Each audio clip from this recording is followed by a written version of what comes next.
Here's the best advice I've received as a manager, which did not make any sense at all at the beginning. So if you wait until the end of the video, it's going to probably make a little bit of sense.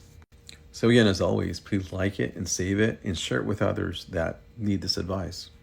So I had the great opportunity to be mentored by a really good individual that taught me a lot as I was consulting and also being a manager. And the best advice he gave me was that your job as a manager has to be consistently boring. And I thought about it. It didn't make sense to me because historically, as a manager or supervisor, I was always running around, right? It wasn't boring at all because there was always action going on. And that's how maybe your life is right now as a new manager or supervisor, that there's always something going on. What he meant was if you're using the framework that we've applied in the thing that we're learning, is that you'll be way ahead of everything that needs to be done so that you're almost predicting the outcome of the work that you're doing with your team or within your organization. And then at that point, your job becomes really boring at that point, right? Consistently boring because you're doing all the things within that framework, meaning that you're planning your resource allocation, you're training correctly based on the skill flex, you're doing all the communications, huddle meetings, weekly meetings, business review meetings, all those different components that involve the framework that I teach you.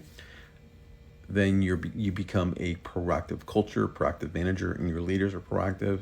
Then guess what? You as a manager, it becomes boring at that point. So just keep in mind, boring in that aspect doesn't mean boring as in no excitement, nothing like that. What it means is that you're being very proactive and staying ahead of everything so you can almost control the outcome of your organization or the output of your team.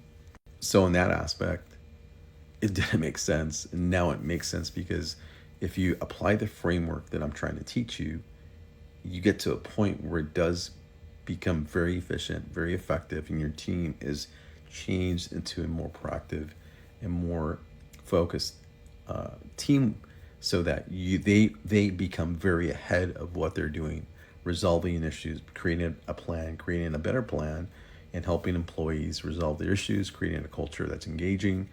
Then at your point is all you have to do at that point is remeasure, reevaluate, raise the bar, set new expectations, and engage and engage and engage. So if you want to learn more, go to my Stansoar.